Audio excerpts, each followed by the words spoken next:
Welcome, Vault Hunters. Today I am giving you my opinion on the first major DLC of Borderlands 4, Mad Ellie and the Vault of the Damned. Now, I want to quickly go into an overall thing and just say that I actually thought this DLC was pretty alright. I have some big gripes with it, but I have some things that I really like about it, and that's what I'm going to be talking about in this video. Well, later in this video, there is going to be a spoiler section, which I will say there's going to be a spoiler section, and I will probably put on the screen a massive word saying spoilers throughout it, and then I'll remove it off of screen so you know you can, skip and all that shit. So, let's get started with the good. I want to talk about the story first, how I actually thought the story for this DLC was actually kind of decent. I'm not really a big fan of Borderlands DLC stories, to be honest, but I think this one did a lot of things quite right to make me a fan of it. I think the start of it was a little bit slow, and they did something that I'm not really a big fan of, what I'll talk about later on in the spoiler section, but I think it was a decent start to a decent DLC. I thought the actual main story and the whole reason you're on this glacier was quite interesting. I love that Moxie's concern for Ellie is a constant thing going on throughout this DLC, and that is literally something you get right out the gate. It is literally in the very first cutscene, so I don't really feel like I'm spoiling anything there. I think it was just a really, really good story. However, I do think towards the end, it does kind of just end. It kind of falls flat a little bit. However, I think for the most part, it's pretty good. If there was one thing I could actually complain about it, it is that despite taking you throughout the entirety of the whole playable map on the glacier where you're at, it for some reason felt really, really small. It somehow felt like it wasn't even as big as the it in my opinion, it felt like if you took the Legend of the Stone Demon, the length of that, and then maybe made it twice as big. That's how it felt, and that wasn't really great in my opinion. However, I will say that the new location aesthetics are pretty fucking fire. I will say if there's one thing that those guys over at Borderlands, over at Gearbox, know how to do, is make a snowy scape look really fucking cool. And then one of my favourite things about this DLC is adding in those horror aspects. This DLC has a lot of blood, it has a lot of things like tendrils, tentacles, guts and gore, etc. And I think that is one of the bigger highlights of this DLC, is once again they have nailed the aesthetics. However, the one thing that is there is a negative to that, and I'll get to that later on. I will say the weapons are quite fun and quite unique. Now, I've tried 3 of them. I believe I've tried the core shotgun. I've tried, I want to say it's called the Shredder, or Sweet Shredder or something, sniper rifle. And I've tried the shoot and scoot pistol. And the shoot and scoot is actually pretty fun to use, pretty decent. The core could seem alright, but I don't know how to actually even use the weapon, to be entirely honest. And the other gun, the sniper rifle, was alright. But my most important thing is that every single one of them that I used, I had fun using, and I think that's really, really important. This kind of goes without saying, but my absolute queen, Moxie, is in this DLC, and I am a Moxie diehard. I'll admit it. I'll be the first to fucking admit it. We all did it, but I'll say it, and then you can judge me, even though I know you fucking did it. Yes, back on Borderlands 2, I did the Outbounds glitch to go look up our fucking panties. Yes, I did it. You did it as well. Okay? We were all fucking 12. Don't feel guilty. Mancubus is a brilliant, brilliant addition to this DLC, and I think he really, really fits the aesthetic quite well. I think he's going to become our, horror guy. I was thinking of another word, keystone horror guy. Both of the horror and Frozen DLCs that Borderlands has had in the last decade, he's been involved. But kind of leads into my next point quite nicely, is that this DLC does represent Guns, Love and Tentacles really, really nicely. And I think it's quite cool, and I think it's actually quite sweet how it has such a callback to Guns, Love and Tentacles. However, again, I will talk about this a bit more in the negatives, but I do think for the most part it is a really, really nice callback to that DLC. Ellie is back, and I actually really like Ellie. I've been quite a big fan of Ellie since Borderlands 2 days. It made me really, really happy to see her in Borderlands 3. And it kind of did suck that she was removed in Borderlands 4 until this DLC. I will say that her personality in this DLC is pretty goddamn solid as well. I think she's always been a bit of a personal fan favourite of mine, and I'm really, really happy to see she's back. Also, I'm quite a big fan of her voice actor.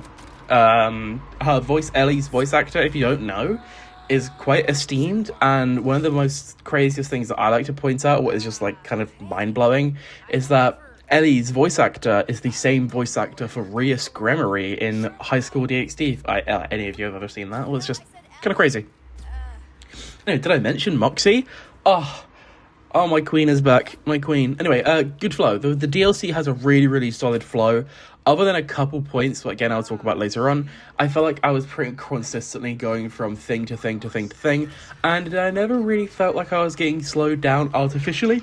And that's something I hate in games, is kind of when you're steamrolling, you're going through, hit a hard wall, and you're like, well, what the fuck is this even here for?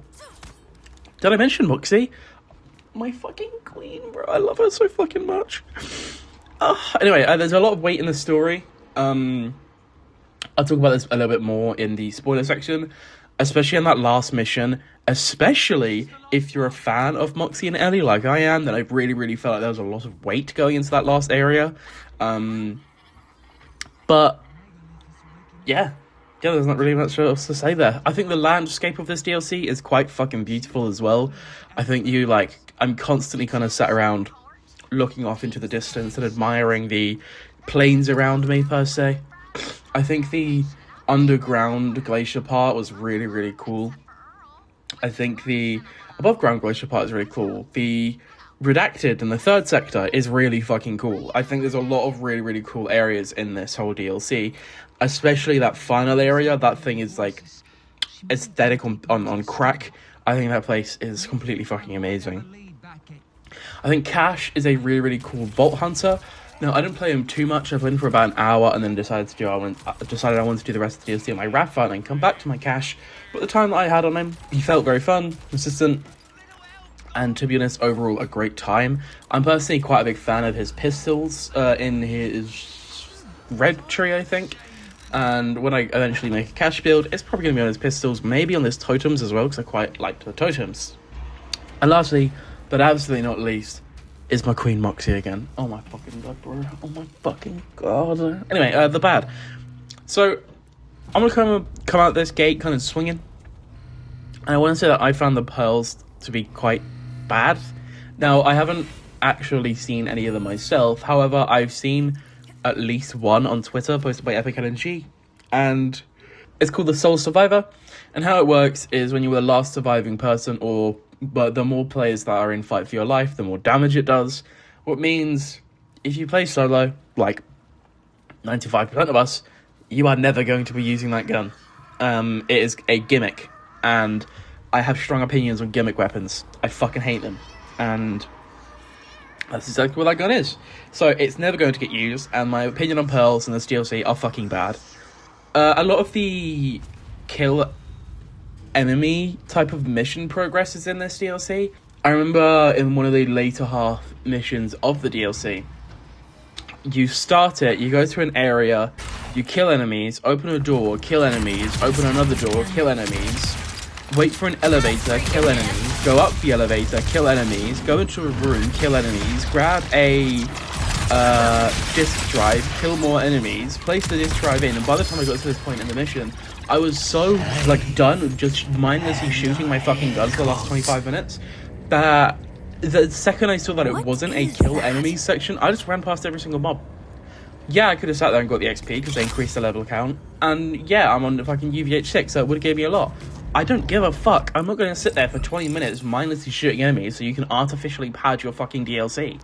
If your idea of, wow, let's make this DLC long, is just shoving 1,000 fucking enemies in front of my face and telling me I have to kill every single last one of them to progress, that's not fucking fun.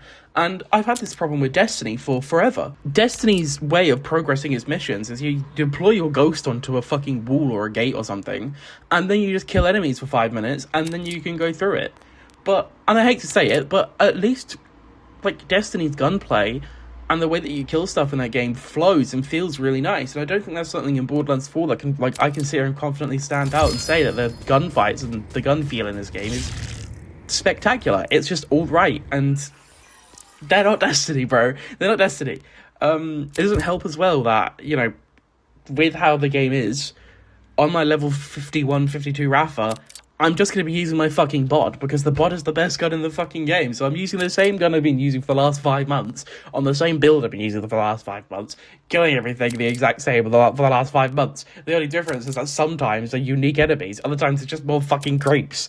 It's so annoying. I hate that type of mission progression. This whole DLC as well as another thing is quite short. As I kind of said way earlier, is it kind of just feels like they mashed 2 of like the Stone Demon DLCs together and called it a day. I like feel like I completed the main story in like 2, maybe 3 hours on Rafa. Now granted, for that first like half an hour I was skipping the cutscenes because that's all the stuff I played on cash. However, it's going to be a bit of a hard sell trying to tell people that they have to do this DLC and all 6 characters, because so far from what I've played, there isn't a lot of stuff to really pull you in. Like, there's no really great legendaries. It's just another DLC with more content to do. Obviously, I haven't seen all the legendaries and all the pearls, and maybe there's going to be like 1 or 2 really, really standouts. Maybe they've added the soul render back, but I don't know. I haven't seen it, so I can't comment on that. A thing that I'm really not a fan of, especially because the DLC name, is that there's no side vaults, and the vault at the end of the DLC isn't really a vault. I'll leave that for spoilers, but my main thing here is that there's no side vaults, and that's something that I'm really not a fan of, especially because the main game only has 3 vaults added, and then you get to this, and there's no 4th vault, like side vault, I guess, sorry, rather. And so we're 6 months into the game about hunting vaults, and we have 3 vaults. I don't know about that one. I really don't know about that one. I might even ask them to do the ones that they did in the base game, like the Ordinate bosses, and like how they're all affected and made and fucked up because of the Timekeeper. Maybe it's a normal fucking vault. We don't know the vault on this planet. We've only just been to Kairos. I guess there was a Timekeeper's vault, so I guess there's 4. But like, is he the main vault on that planet? I can't fucking remember. But obviously they're not afraid of doing multiple vaults on multiple planets. Pandora alone has got like 3 or 4. So why do we have our 3 or 4 artificial ones on Kairos, but we don't have any normal ones? So I don't know what we're doing there.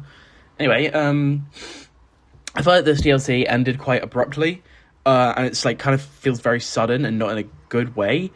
I will say that the ending of this DLC in general is pretty decent.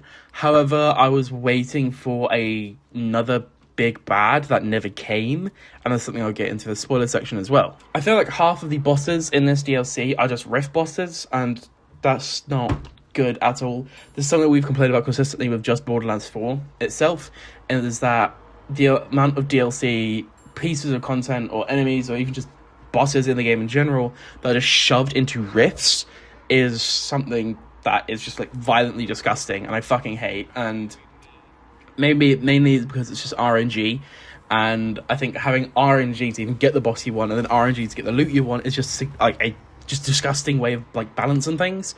But I'm just really not a fan of rift bosses and without having a farmable way to do certain things. I also think there's only like 9 dedicated drops. Hello, small correction here.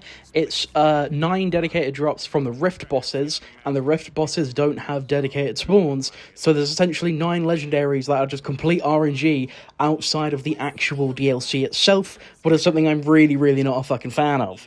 And the price tag of this DLC, and this is a part where I'm going to be talking probably most about, the price tag of this DLC is fucking absurd, man. It's, if you don't know, it's on the Xbox store, it is either £27 or $29.99. Sorry about other conversions, I don't know. I'm going to assume probably somewhere around €30.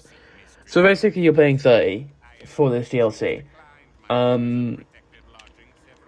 Well, it's double what you would pay for the Stone Demon DLC, what I also thought was overpriced as fuck at a tenner. Or it's either 10 or 15, I can't remember. And this DLC is 30. What you get with this DLC is a handful of legendary weapons you probably will never use, cash, what is a big W, and a story pack and a DLC that is kind of whatever, you get a kind of decent like place to explore, don't get me wrong, but with the amount of stuff locked behind Rift bosses, that's not fucking good. And again, it's £30 fucking pound. I don't know how or who got into fucking Gearbox's head about this, but Gearbox has been really, really bad at pricing things since Tiny Tina's Wonderlands when they did their PLCs. Was essentially just one little dungeon for the cost of £10 and you got 4 of them. So you would be spending 40 quid for essentially 4 dungeons. Ever since then, they have had absolutely horrendous pricing with their fucking games. I mean, you can look at Borderlands 4's even just, like, launch pricing, and it's, like, season pass pricing real quick. If I was to go to my, the Xbox store, give me a second here, and I was to go look at just the fucking video game alone, Borderlands 4 as a video game, on sale right now, is £49. Normally, it is 70 quid for just Borderlands 4. If you wanted to get even just a handful of the DLCs, if you wanted to get the Vault Hunter pack, well, includes the 2 new Vault Hunters and the DLCs, that is going to cost you £45 for 2 DLCs, and the Vault Hunters is £45. Let's say you don't want to buy that. Let's say that's a bit too much for you, and you decide, hey, I maybe just want to buy the smaller DLCs. Then if you go ahead and look through their like add-ons, you can buy them just separately. What's, fine, I guess. But again, the Stone Demon DLC is £11. The Vault of the Damned is £30. The Bounty Pack, what I think is just the all of the bounty missions in the game. So the Stone Demon and I guess the Mercenary Day, and then soon the other ones, is £35. If you want to buy and play the content that Borderlands 4 as a title offers, you better be willing to split up some fucking cash, bro, because the deluxe edition of this game, the one that you think would include pretty much everything, the £90 version of it, only gives you, let me just double check here, the Bounty Pack bundle. So you're paying £90, what is £20 more than already full price, for just the Bounty Pack DLCs. Like, hello? What? How are you going to charge that much just for the Bounty Pack DLCs? Let alone, if you wanted to get all of the DLCs or the major DLCs that they added to the game, what is the version that I purchased, you have to buy, currently on sale, £83, but it's normally 120 Great British pounds, bro. So you can get the DLC added for this game. If you are a new player and you wanted to play Borderlands 4, or you just wanted to get an entry level into the franchise, and maybe you chose Borderlands 4, maybe you're picking it up late, and you wanted to make sure you get all pieces of content, so all the bounty packs, the DLC packs, and I guess the Vault Hunters subsequently, you have to turn around and shell out 120. And this DLC, in my opinion, isn't even worth 15. This DLC is like, comparing it to DLCs of old Borderlands games, is so absurdly priced. Like, look at this shit. Let me go find Borderlands 3 real quick so I can compare the prices of the DLCs. I will take the most accurate DLC in Borderlands 3, what in my opinion I think would be Guns, Love and Tentacles. It is the most similar DLC to the one that we've just played. I think you get significantly more content in Guns, Love and Tentacles. I think the story is pretty similar, but the location is significantly bigger. The weapons so far are better, and the only thing that this DLC doesn't have, what the Borderlands 4 one does genuinely have, and a really, really good positive, is a Vault Hunter. This DLC will cost you £12 for Guns, Love and Tentacles, £12 for basically fucking Mad Ellie and the Vault of the Damned in Borderlands 3. The only difference is the Vault Hunter, and you're going to try and convince me that the difference between a Vault Hunter and not a Vault Hunter is £10 to £15? If that's the fucking case, if you really want people to have your Vault Hunter, if you really, really want to add extra Vault Hunters to this fucking game, please, please, for the love of God, make them a separate fucking purchase. I don't care if you add cash to the game, but people who just want to play the DLC and don't care for cash, and just want cash and don't care for the DLC, should be able to buy one without the other. I don't know why the fuck we are this far into this franchise's life cycle and we're making this big of a mistake because now you have to pay £30 to get maybe a piece of content you don't care about in a DLC that you probably are going to play maybe once, maybe twice. Because the DLC by itself is alright, cash by himself is alright, together, sure, that's a great fucking deal, but for 30 fucking quid, I'd like to be able to choose what I want at what time. I had a big problem with this when they first announced the game and being like, Vault Hunters are going to be a part of the packs, and being like, you can buy this DLC pack and get this Vault Hunter. That's cool and all, but why am I paying 30 fucking pound just so I can play as a Vault Hunter and maybe play the DLC maybe once or twice? Or maybe when I remember it in 3 years and decide to make a new character, I'll play it. That is so absurdly high. It's like honestly kind of disgusting. I like this game a lot.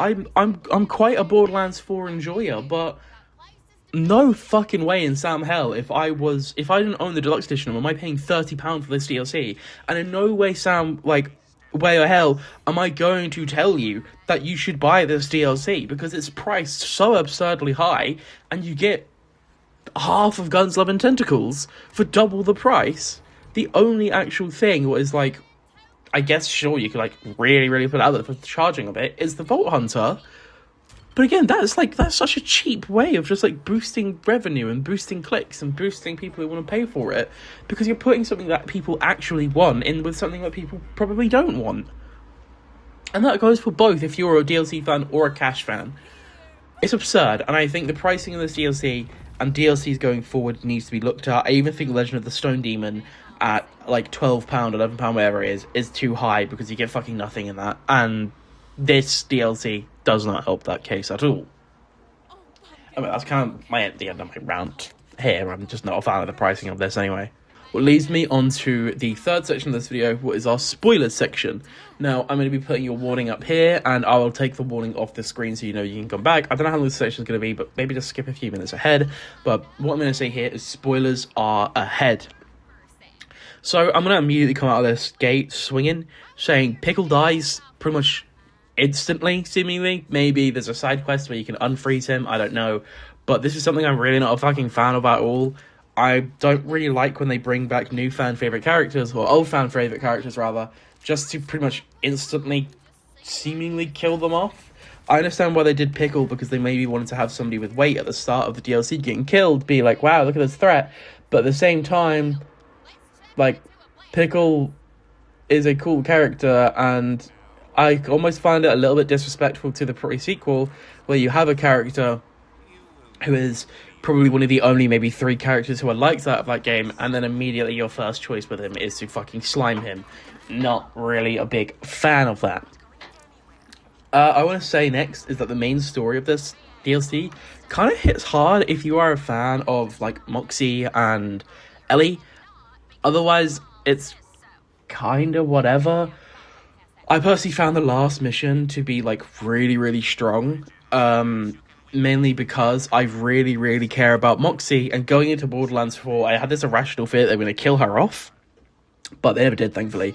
And so this DLC, where she basically turns around and says, I'm going to fucking kill myself to save my daughter, immediately gave me like, oh shit, that's not fucking good. I really like Moxie, I don't want her to fucking do that. By the end of the DLC, she doesn't. That's great. Nor does Ellie. Nobody dies other than the big bad at the end of the DLC. So you keep with your characters, everybody's very happy. And I think, as I said, it's a pretty good DLC if you are a fan of Ellie and Moxie and interested and invested in their family. If you're not, you don't give a singular flying fuck, bro.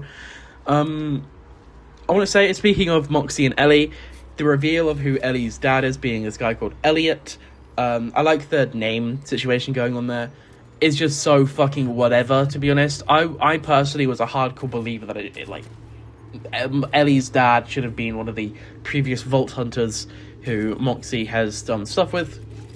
However, it being just this kind of no-name guy who just kind of appears and now we seemingly care about, story about the bikes, kind of makes me think that maybe in a future DLC or a future Borderlands game, they're going to reveal that Elliot actually wasn't dead and he's still kicking, or it's going to be some kind of psychological shit on Moxie, and then it's going to be like, but actually they've been around this whole time, and now they're evil, and now it's gonna be like, maybe you have to go do some shit with the Hodunks. I don't fucking know, but I hate when they kind of have stuff open-ended, or you can't put a face to a name, because hearing Elliot is cool and all, I have no idea what he looks like.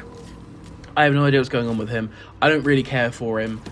He's a name to something that we've been curious about for a very long time, but again, we don't know who that is, so it's kind of fucking useless. I